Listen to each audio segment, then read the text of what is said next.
बोले पंच परमेश्वरी भगवान की जय। चलिए, कल हमने 4 सूत्र देखे थे। एक बार देखें। रत्न सरकरा बालिका पंक धूम तमो महात्मा प्रभा भूमयो घनांगो माता का प्रतिष्ठा सत्ता धूला। इसमें पृथ्वियों के नाम थे, ठीक है। फिर आया उसमें कितने बिल हैं, तो कहा तासु त्रिंशत् पंचविंशति पंचदश दस पंचोनय नरक सहस्राणि पंचजय यथाक्रमम्। फिर उसमें कितने दुख हैं, कैसे कैसे दुख हैं, तो कहा नारकान इत्याशुकर्वेश्या परिणाम देह वेदना क्रिया। ये ऐसे ऐसे वहां पर नारकों में नरकों में देश्या परिणाम देह वेदना क्रिया आगे आगे बढ़ती जाती है।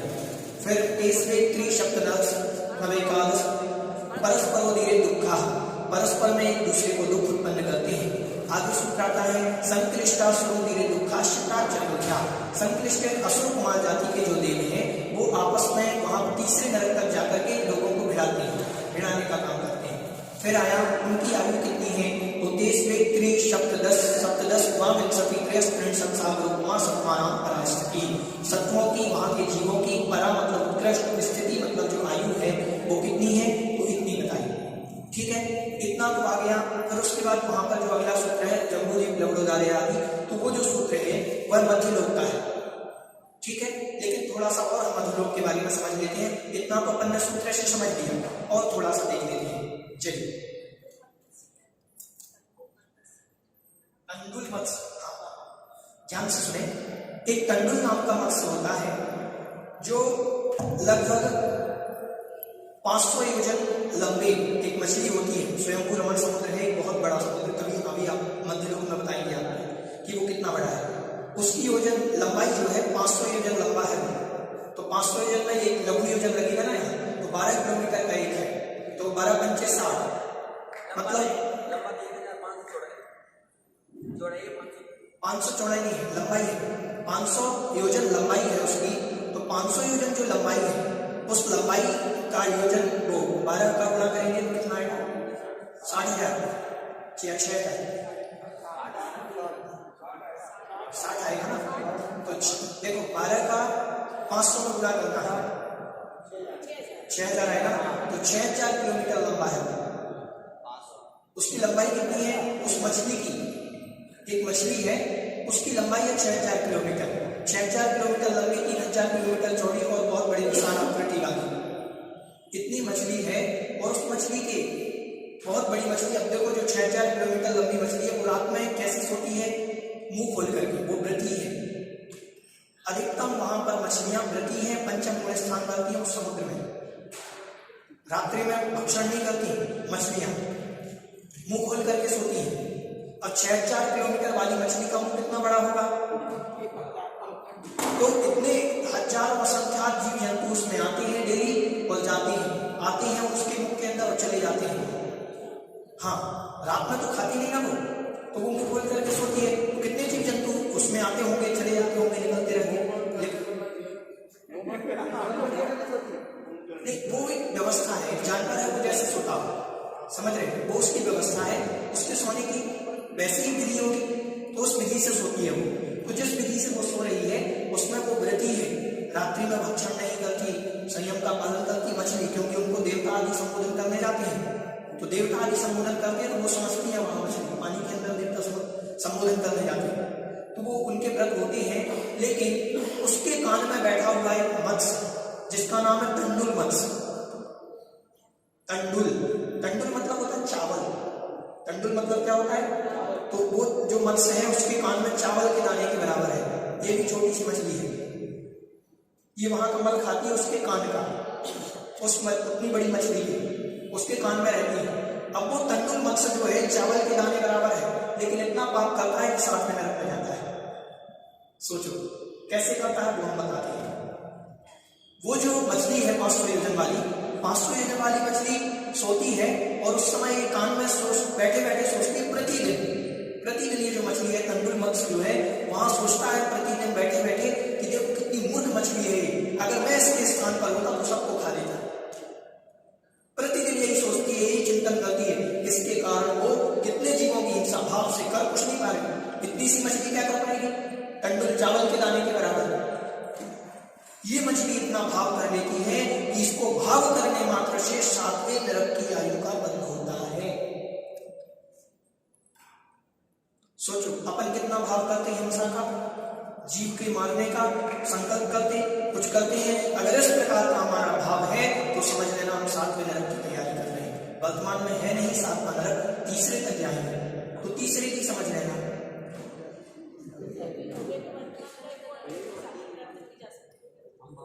अरे करते हैं, हिंसा के भाव है, दूसरों को मारने के भाव है, मारते नहीं है। ध्यान से सुनो, हम मारते नहीं है, भाव बहुत सारे रहते हैं, बहुत सारे जीवों के।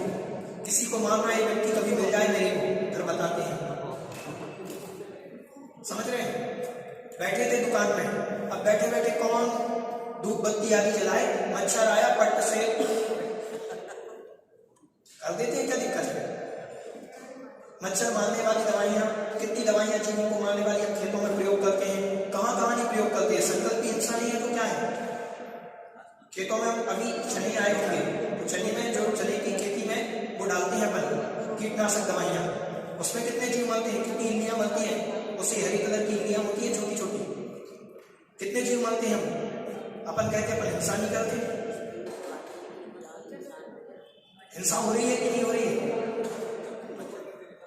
हाँ तो फसल चौपट करेंगे, उसकी कुछ व्यवस्था करो, कुछ और व्यवस्था जिस तरीके से हो सके जिससे जीव ना वाले जीव भाग जाए, कुछ ऐसी विधि अपनाई जाए। अपन चाहते हैं कि ये जीव जल्दी मर जाए और फसल जल्दी आ जाए, अपन मारने की सोचते हैं ना कि उनको भगाने की। समझ रहे हैं? चींटी को घर में चींटियां तो उनके मारने की विधि अपनाते हैं ना कि उनको भगाने की। समझ रहे हैं? तो ये संकल्प की हिंसा है और इनसे ही कायु का बंध होता है। चलिए थोड़ा सा देख लेते हैं नरकों में कितनी सर्दी और कितनी गर्मी होती है। 4 सही 3/4 भाग में, यहां से लेकर के पहले से लेकर के 5वें के मतलब 4:45 तक इतने भाग में गर्मी होती है, और यहां कम गर्मी है, यहां आगे आगे बढ़ती जाएगी वो गर्मी। समझ रहे हैं? जैसे जैसे आप नरक में जाओगे उतनी उतनी गर्मी बढ़ती जाएगी। आप अपने पृथ्वी के गोले को कितना बड़ा गोला मानते हैं? बहुत बड़ा गोला है ना पृथ्वी का, आपने देखा है पृथ्वी कितनी बड़ी है, बहुत बड़ी। अगर वो गोला पहले नरक में चला जाए, अगर लोहे का बनाया जाए उतना बड़ा गोला, किसका? लोहे का गोला बना दिया जाए उतना बड़ा, और पहले नरक में चला जाए तो पिघल जाएगा, इतनी गर्मी होती, पिघल जाएगा। उनका शरीर वैसा है, गर्मी तो बराबर है, ध्यान से सुनो, गर्मी बराबर है, शरीर वैसा ही, कष्ट बराबर हो रहा है। ध्यान से सुनो, ध्यान से सुनना। कभी कोई गरीब व्यक्ति है, वो आज रह रहा है झोपड़पट्टियों में, मच्छर है, इतनी बीमारी है, इतना सब कुछ है, फिर भी रह रहा है। बोले कैसे रहते हैं? हम तो एक दिन नहीं रह सकते। एक दिन अगर एक मच्छर हमारे कमरे में घूम जाए तो हमारी नींद उड़ जाती है। अब वो रह रहा है हजारों मच्छरों के साथ प्रतिदिन, तो कष्ट है तो रहना पड़ रहा है। अब वहां से भाग ही नहीं सकते नरक से, कहां भागेंगे? तो रहना तो पड़ेगा ना, चाहे गर्मी हो चाहे सर्दी हो।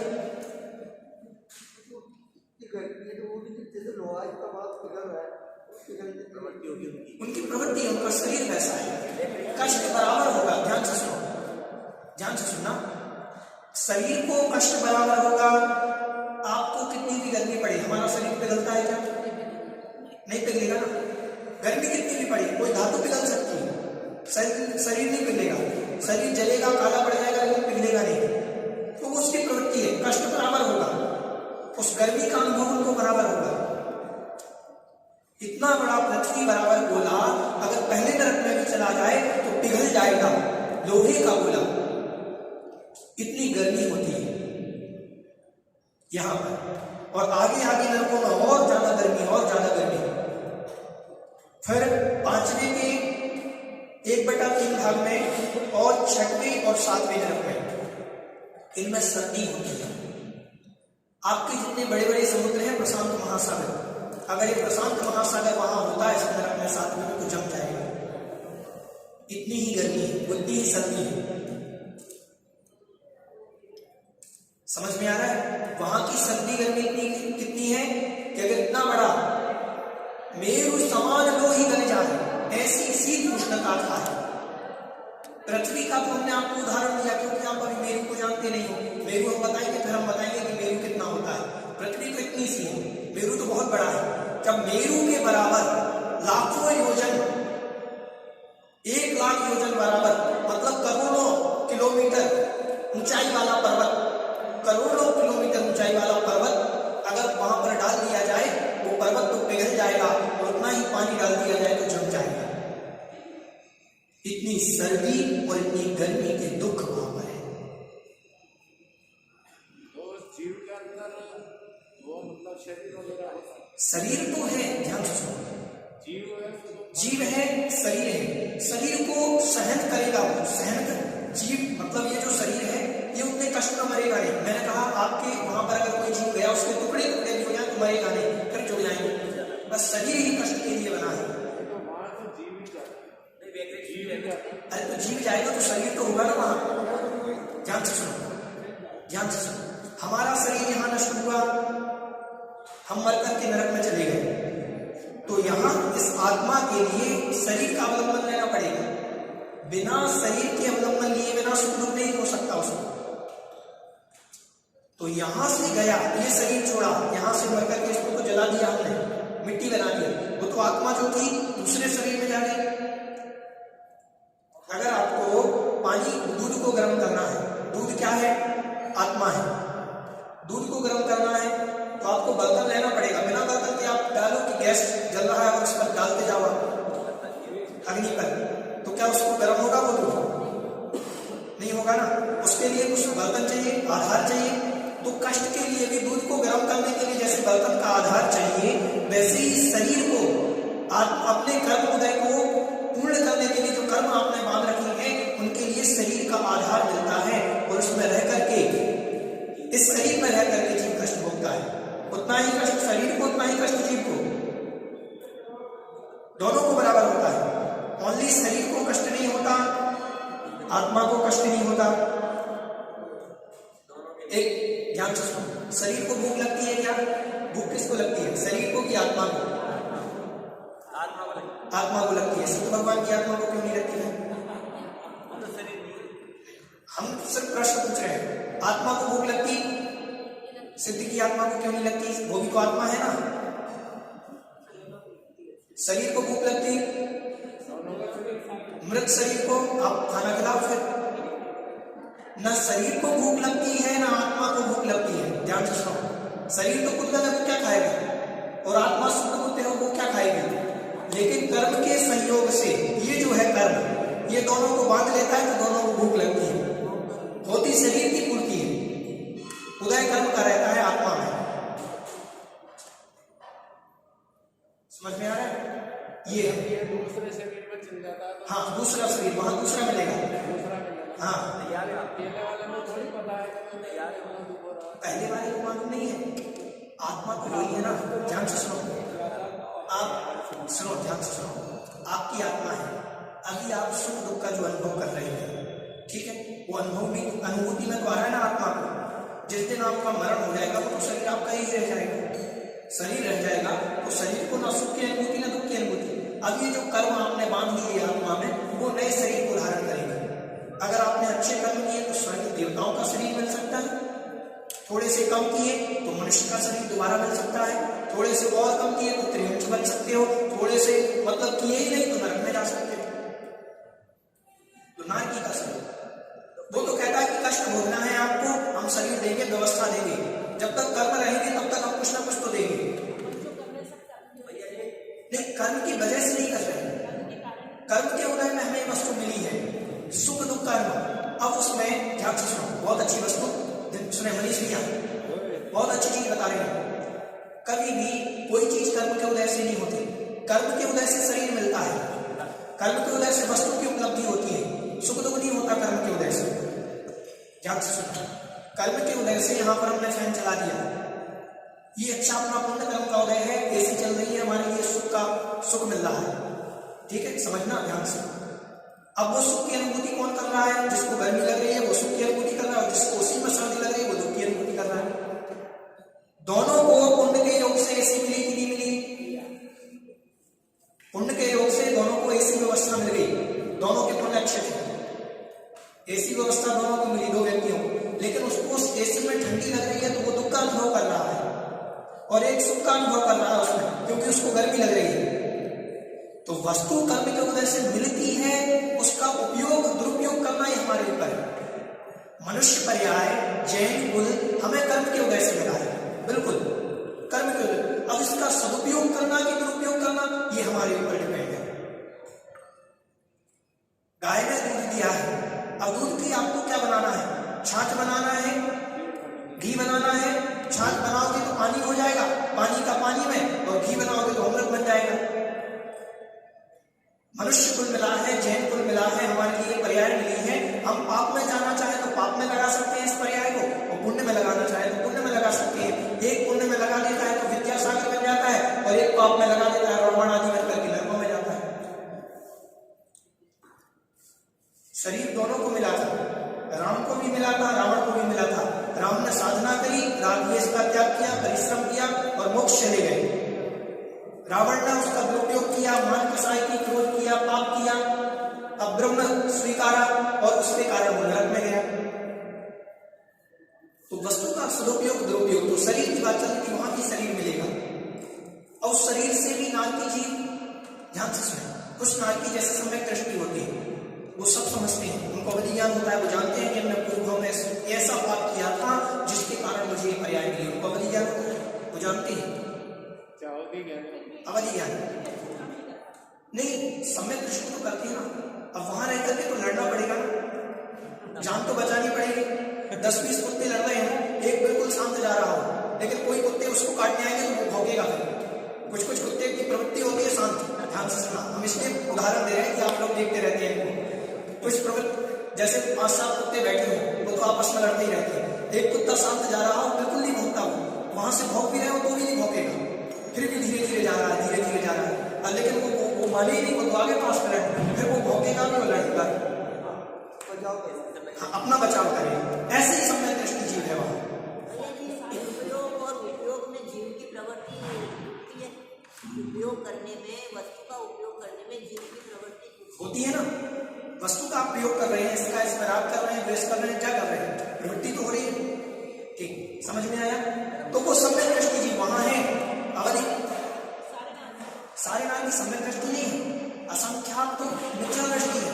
कुछ सम्यक दृष्टि है, कुछ सम्यक दृष्टि है वहां पर। कुछ तो ध्यायक सम्यक दृष्टि है, कुछ को देवता जाकर के, जैसे एक उदाहरण हम आपको देते हैं।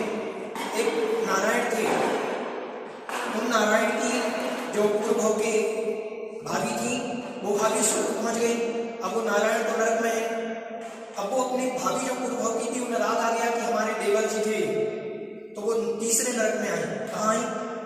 तीसरे नरक में 16वें स्वर्ग से, 16वां स्वर्ग बहुत होता है, वहां से तीसरे नरक में आई और उनको संबोधन किया कि क्या कर रहे हो, तुमने अपने भाव में ये पाप किया जिसके कारण तीसरा नरक मिला। उनको संबोधन किया, उनको समझ हुई और उन्होंने उनकी बात मान ली और सम्यक दर्शन हो गया। तुरंत सम्यक दर्शन हो गया। अब वो वहां रह तो रहे हैं, लेकिन शांत हैं। अपनी रक्षा के लिए लड़ेंगे, सब करेंगे, लेकिन शांत रहेंगे। ठीक है। अब वो ये सोचेंगे कि हमने जो कर्म किया है कैसे कटेगा, बस इतना सोचते हैं। चलिए, समझ में आया? तो इतनी सर्दी और इतनी गर्मी है वहां पर। चलो कुछ चीजें और बता देते हैं। उस नरक में जाने का मुख्य कारण हमने आपको बताया था, बहवारंभ परिग्रह नारिकशायुषा, बहुत आरंभ और बहुत परिग्रह। अभी पूजन में आया 10 लक्षण की कि परिग्रह ग्रह का राजा, सबसे ज्यादा किसका परिग्रह, सबसे बड़ा राजा है संसार में परिभ्रमण का। आचार्य श्री कहते हैं कोई नवग्रह नहीं होते, सबसे बड़ा ग्रह है तो वो परिग्रह है। कोई ग्रह किसी को नहीं सताता, ना शनि ग्रह, ना बुध ग्रह, ना कोई ग्रह। सबसे बड़ा ग्रह परिग्रह, और जब तक ये रहेगा तब तक ये सताएगा। समझ रहे हैं? तो यहां पर देखिए नरक में कौन कौन जाता है? तो हिंसक प्राणी जो हिंसा करते हैं। ठीक है।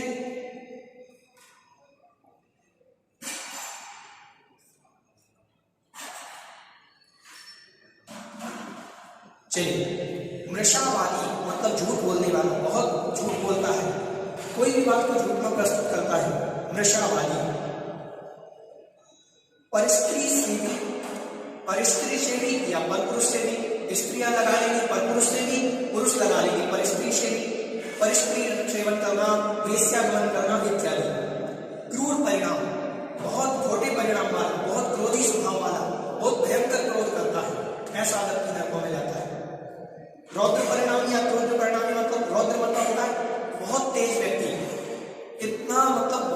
गुस्सा आता है बहुत ज्यादा, बबूला हो जाता है थोड़े में, कसाय क्रोध लोभ सब लगा देगा उसमें, ये रौद्र परिणाम है।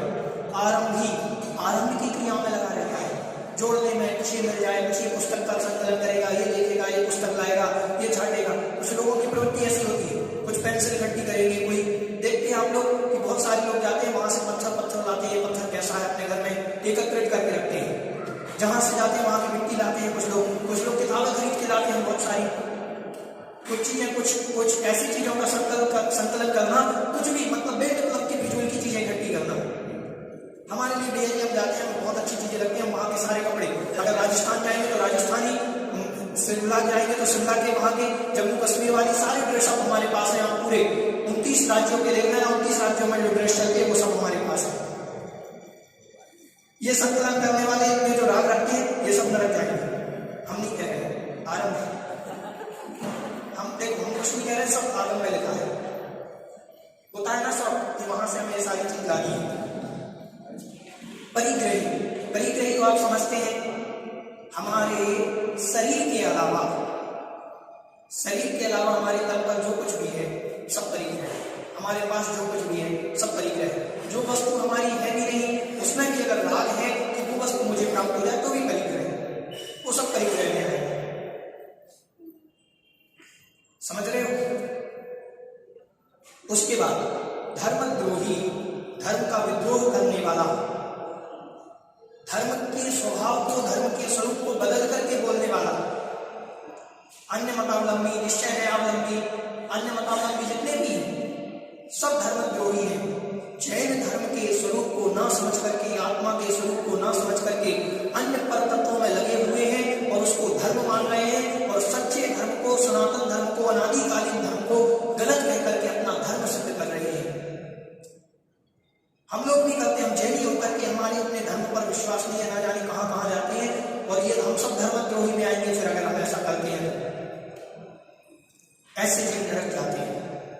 कुछ लोग मान कसाय के कारण कोई चीज बोल देते हैं, कोई साधु हो, चाहे कोई हो, कोई व्रती हो, कोई पंडित हो, कुछ भी हो, कोई भी अपने मत चलाने के लिए, अपनी वस्तु का, अपने मत की प्रति पुष्टि करने के लिए कुछ शब्द बोल दिया, अब वो इतनी कसाय है कि उसके कारण पीछे नहीं हट रहा। ये मैं इतना बड़ा आचार्य, मैं इतना बड़ा संत, मैं इतना बड़ा साधु, मैं इतना बड़ा ब्रह्मचारी, मैं इतना बड़ा पंडित, मैं ये बोल करके कैसे पीछे हटूं? ईमान कसाय को ठेस पहुंचेगी हमारी। अगर मैंने कोई धर्म की वस्तु गलत बोल दी और गलत बोलने के बाद उसको गलत ना स्वीकार करना भी देश धर्मद्रोही है, क्योंकि कसाय के कारण आप धर्म से द्रोह कर रहे हैं। मैं हमेशा कहता हूं कि हमारे पढ़ाने में कभी कोई गलतियां हो सकती हैं, दोबारा उसको सुधार करके हम हमेशा कहते हैं कोई चीज भूल सकते हैं, प्रयोगसम तो अल्पज्ञानी है, थोड़ा प्रयोगसम है, कुछ चीजें आगे पीछे हो सकती हैं, तो उसको धर्म मानो जितना है अपन ने जो पढ़ा है उस हिसाब से, लेकिन कुछ अपना मत बताओ, कुछ अपनी वस्तु मत बताओ। जो ऐसा करता है वो धर्मद्रोही है। जितने भी सोनगढ़ी है सब धर्मद्रोही है, अन्य मतावलंबी है सब धर्मद्रोही, निश्चयवादी है सब धर्मद्रोही है, व्यवहारवादी भी धर्मद्रोही। ध्यान से सुनो, वो निश्चय करते हैं, अपन व्यवहार करते हैं, अपन पूजन पाठ में लगे हैं, इसके अलावा विधान के अलावा कुछ करते हैं नहीं करते, हम व्यवहारवादी, हम भी मिथ्या दृष्टि है। आचार्यों ने दोनों को देखा, अपन उनको तो कहते थे वो आत्मा चल रहे हैं तो मिथ्या दृष्टि, और हम पूजा चल रहा है, विधान चल रहा है, हम भी मिथ्या दृष्टि। बिल्कुल सही ये है कि दोनों को लेकर के चलना, आत्म तत्व की दृष्टि रखते हुए, आत्म तत्व की ओर बढ़ते हुए, संयम के मार्ग की ओर बढ़ते हुए, पूजन पाठ में रुचि तो हो, बहुत भयंकर पूजन भक्ति करो, लेकिन उसके साथ साथ आत्मदृष्टि भी रखो, संयम भी रखो, नियम भी रखो। डेली पूजन करने वाले हैं, दिखाने वाले हैं, 4 पूजन करके आए हैं और रात्रि में जाकर के खा रहे हैं, होटलों पे खा रहे हैं, बाजार में खा रहे हैं, सारी चीज कर रहे हैं, तो फिर काहे की समय दृष्टि, काहे का धर्म? समझ रहे हैं? हम सिर्फ क्रियाकांडों में उलझे हैं, वो आत्मा में उलझे हैं, दोनों में अंतर यही है। आचार्यों ने लिखा है, देखो मैं झूठ नहीं बोल रहा हूं, आप समझो भैया जी ने तो हमें मिथ्या दृष्टि कर दिया, मिथ्या दृष्टि नहीं किया है, आचार्यों ने लिखा है कि अगर हम इन्हीं क्रियाओं में उलझे, हम मंदिर आए, हम यहीं बैठेंगे, हम यही थाली से पूजन करेंगे, अगर कोई हमारे स्थान पर बैठ गया लड़ाई हो जाएगी। ये कसम, ध्यान से सुनो, ये बहुत बड़ी बात है, ये बहुत बड़ी बात है। हम लोग माइक लेते हैं, ध्यान से सुनना, कहीं भी जाते हैं, माइक ना मिले मन में थोड़ा सा भाव आने लगता या कुछ ऐसे प्रकार की जो भाव आ रहे हैं, फिर हमारे पास सम्यक नहीं है, हमारे पास समता परिणाम नहीं है। तो ये सारी चीजें इनसे दूर हट करके शांत परिणामी भगवान की पूजन कर रहे हैं। जहां बैठे हैं, जैसे बैठे हैं, जो आनंद आ रहा है बस आनंद लो। क्रिया के साथ साथ तत्व की ओर भावना रखने वाला जीव सम्यक दृष्टि होता है। क्रिया कांड में उलझा हुआ जीव सम्यक दृष्टि नहीं हो सकता। समझ रहे हैं? पूजन कर रहे हैं, पूजन एक करो, 4 पूजन करने की कोई आवश्यकता नहीं, लेकिन एक पूजन में जो तत्व आया उसको ग्रहण करो, उसको स्वीकारो कि हम कर क्या रहे हैं, भगवान कैसे हैं, आपके गुण कैसे हैं। अपन बोलते तो हैं अष्टम वसुधा पाने को कर में ये 8 द्रव्य लिए, अर्थ ही नहीं मालूम, डेली चढ़ा रहे हैं, ना अष्टम वसुधा मालूम, ना कर्म मालूम, कुछ मालूम ही नहीं, बस चढ़ाने में लगे हैं। कह दिया जाए अलग पर क्या होता है मालूम ही नहीं है। दुनिया से कितने वर्षों से चढ़ा रहे हैं, कितने सालों से पूजन कर रहे हैं, हम बताएंगे, वो तो हम बताएंगे सब। अनर्घ पद के लिए हमारे चढ़ा रहे हैं, कितने सालों से पूजन कर रहे हैं। किसी ने पूछा आज तक कि हम अनर्घ पद क्यों चढ़ा रहे हैं, तो ये तो क्रिया ही होगी ना, क्रिया से भी पुण्य है। ध्यान से सुनो, जब तक ज्ञान नहीं है तब तक उस क्रिया से भी पुण्य है, लेकिन ये नहीं कि हमें ज्ञान प्राप्त ही नहीं करना, हमें स्वाध्याय करना ही नहीं, हम जो कर रहे हैं बहुत धर्म कर रहे हैं, ये धर्म नहीं है। धर्म है जब आत्मा में आ जाए तो वो सम्यक दृष्टि है। तो धर्मद्रोही की बात चल रही थी कि अपनी पक्ष की, अपनी प्रतिपुष्टि, अपने स्वभाव की, हम तो पूजन करेंगे, हम निश्चय हम स्वाध्याय नहीं करेंगे। निश्चय लोग स्वाध्याय करते हैं, हम लोग पूजन करते हैं, विधान करते हैं। ऐसा नहीं करना कभी, दोनों की ओर दृष्टि रखना। स्वाध्याय के प्रति भी उतनी ललक, देव पूजा उपासनी स्वाध्याय श्रीमस्तपा। ठीक है, चलिए परिग्रही हो गया। मुनि निंदक, मुनियों की जो निंदा करता है, जितने भी मुनियों की निंदा कर रहे हैं सब अधोगामी है, नरकगामी है। आचार्यों ने लिखा, मैं नहीं कह रहा हूं। जो भी देव शास्त्र गुरु की निंदा करता है, सच्चे देव की, सच्चे शास्त्र की, सच्चे गुरु की जो निंदा करता है वह नरक में जाता है, कभी किसी गुरु की निंदा नहीं करता। अवर्णवादी, अवर्णवादी हमने आपको समझा दिया कि कोई बात थी, उस बात को तोड़ मड़ोड़ करके बोल देना। बात यह थी कि श्री जनवरी जी की याचिका लीजिए शीश चढ़ाए। अब कोई व्यक्ति आएगा तो कहेगा शीश चढ़ाने की बात चल रही है, काट करके सिर रखने की बात चल रही है। लिखा है ना उसमें, लीजिए शीश चढ़ाए, आपने चढ़ाई नहीं, वो साधु नहीं है। जो मिथ्याचारी है, जो एसी कूलर पंखे में रहता है, ध्यान सुने, वो साधु नहीं है। हम पर की निंदा करते नहीं तो उनकी निंदा से भी बचना। पहली बात, उनको साधु नहीं मानना, पहला। दूसरी बात, हम किसी की निंदा करते नहीं, निंदा भी नहीं करना उनकी, क्या जा रहा है अपना, किसी को बतलाने के लिए। जैसे हम लोग हैं, हम लोग कभी किसी साधु की निंदा नहीं करते, हम लोग बस बताते हैं कि ये साधु गलत है, ये साधु ऐसा होना चाहिए, ये सही होना चाहिए। निंदा करने से, निंदा का तात्पर्य उनकी जा करके लोगों से बोलना कि ये व्यक्ति बुरा है, ये निंदा है। बचना और प्रयास करना कि किसी की निंदा ना हो। ठीक, चलिए। अवर्णवादी, अवर्णवाद तोड़ मरोड़ करके बोल देना। हमने बताया लीजिए शीश चढ़ाए। अब कोई व्यक्ति कह देगा, ध्यान से सुनो, कोई आ जाएगा वो कहेगा कि आपकी पूजन में लिखा है लीजिए शीश चढ़ाए, शीश चढ़ाओ भैया। ऐसे भी हो सकते हैं दिमाग लगाने वाले। आचार्यों ने कुछ लिखा है, शास्त्र में कुछ लिखा है, उस शास्त्र के तो शब्द को तोड़ मरोड़ करके बोलते हैं कि लोग चढ़ाओ ये। हमसे बोलते कुछ लोग, भैया अंगूर अमरख, आम अमरख। एक व्यक्ति ने पूछ लिया था कि आप पूजन में तो बोल रहे हो कि मैं अंगूर का रस लाया हूँ, आम रस लाया हूँ, चढ़ाने के लिए चढ़ा रहे हो सिद्धि बादाम। फिर मैंने उनसे कहा कि आप बोलते तो क्षीरोदधि को जल दे, कनक कटोरी माही, कनक मतलब सोने की कटोरी में, लोहे के बर्तनों में तो चढ़ा रहे हैं, सोने की कटोरी बोल रहे हैं। वहां भावों की प्रधानता है, वहां जीव हिंसा के कारण हम आम रस नहीं चढ़ा रहे। तो इस प्रकार से कुतर्क करना भी ये अवर्णवाद कहलाता है। विस्पंथ आदि में जो समर्थक है वो इस प्रकार की बातें करते हैं तो वो अवर्णवाद हो गया आगम का। ठीक है, ये नरक में जाते हैं। मांसाहारी सारे नरक में जाते हैं, सारे मांसाहारी नरक में जाते हैं। संक्लेश परिणाम वाले, जो मरते समय संक्लेश परिणाम रखता है। मान लीजिए हमारा अचानक यहाँ से बाहर गए, हमारा एक्सीडेंट हो गया और हमें इतने संक्लेश परिणाम हुए, इतने बुरे परिणाम हुए कि अंतर मौत के अंदर हमने इतने बुरे परिणाम कर दिए कि क्या हो रहा है, मैं कैसे जीऊंगा, मेरे को तो इतना हो गया, ऐसा हो गया। वो सारी चीज ऐसा विचार करने वाला जीव नरक में चला जाता तुरंत, अगर आयु का बंध हुआ तो। किसी को कोई महामारी आ गई, कोरोना महामारी आ गई मान लो, उस समय तत्व का चिंतन करना कि ये महामारी है, ठीक होगी तो ठीक, नहीं तो। पूज्य सुधा सागर जी महाराज का एक संस्मरण हम आपको सुनाते हैं। पूज्य महाराज जी के ऊपर शरीर के ऊपर एक लैंप गिर गया था। पहले होते थे मिट्टी तेल आदि के माध्यम से, केरोसिन के माध्यम से, वो उनके पेट जल गए थे। अब इतना जल गया कि उनकी बचने की कोई उम्मीद नहीं थी, कोई उम्मीद नहीं थी बचने की। तो उनके माता पिता भी उनको छोड़ करके आ गए थे, हॉस्पिटल में अकेले थे वो। अब उन्होंने विचार किया कि माता पिता भी मेरे नहीं है, अगर मैं जीवित रहा तो मुनि बनूंगा, और जीवित नहीं रहा, मर गया, तो हम सारी चीजों का त्याग करते हैं, और जीवित रहे तो मुनि मार्ग पर लगेंगे। और उन्होंने वो संकल्प लिया और जीवित बच गए तो मुनि मार्ग में लग गए। उनको मालूम चल गया। आदरणीय मैराडा जी साहब की 92 में बाईपास सर्जरी हुई थी, पहली बाईपास सर्जरी। तब उन्होंने इतनी उनकी हालत गंभीर थी कि अब उनका कुछ नहीं होने वाला था। उन्होंने कहा था कि मेरा जो जीवन शेष काल है, अगर मैं बच गया तो पूरा धर्म के लिए समर्पित करूंगा। और आदरणीय मैराडा जी ने अंतिम श्वास तक पूरा जीवन धर्म के लिए समर्पित किया था। तो ये था उनका संकल्प। हमें एक पर्याय मिली है, हमें नरक से बचना है, हमें धर्मद्रोही, अवर्णवाद, ये संकलित परिणामों के माध्यम से नहीं मरना है, ठीक है। फिर कुत्ते बिल्ली पालने वाले, मेरे को जितनी चीज याद आती है, मैंने कल भी लिखा, आज भी लिखा, जितनी याद आ रही, अभी कुत्ते बिल्ली का याद आ गया था पूजन करते करते। आदि पुराण जी के अंदर आया है कि कुत्ते बिल्ली जो भी मांसाहारी जीव हैं उनको पालने वाले नरक जाते हैं। आजकल ट्रेंड चला है कुत्तों को पालने का।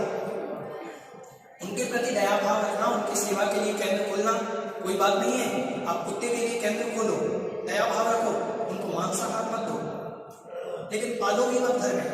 अगर आप घर में पालोगे, जीव को मारेगा, खाएगा, उसका स्वभाव ऐसा है। तो मांसाहारी जीव को पालने वाला कुत्ता हो, बिल्ली हो, ये मांसाहारी होते, कितना भी इनको दूध पिलाना, कितना भी इनको रोटी आदि खिलाना, बिस्किट आदि खिलाना, ये बाहर कहीं अवसर मिलेगा तो मार करके खा जाएंगे किसी जीव को, आपको मालूम नहीं चलेगा, क्योंकि उनकी प्रवृत्ति वैसी है। समझ रहे? तो ऐसे जीवों को पालना, कुत्ते को पालना, बिल्ली को पालना, शेर आदि को पालना, जो हिंसक पशु हैं उनको पालने से नरकायु का बंध होता है, ठीक है। आज बस इतना ही। अब एक आयु नरकायु के बंध के कारण हमने आज पढ़ लिए। अब इन नरकायु के बंध से कैसे कष्ट होते हैं वो कष्ट हम आपको कल बताएंगे। अभी ये चैप्टर ये पूरा नहीं पूरा कब तक होगा, तो 3 दिन लग जाएंगे। चलिए, बोले जगत कल्याणी बादशाह की जनवाणी माता की जय। नवार्ता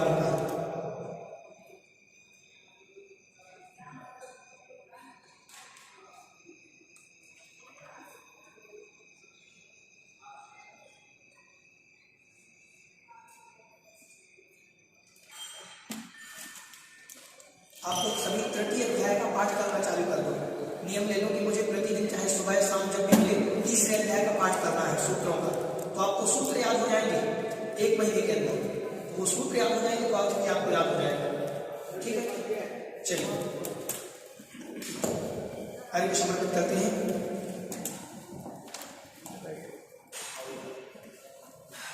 अजय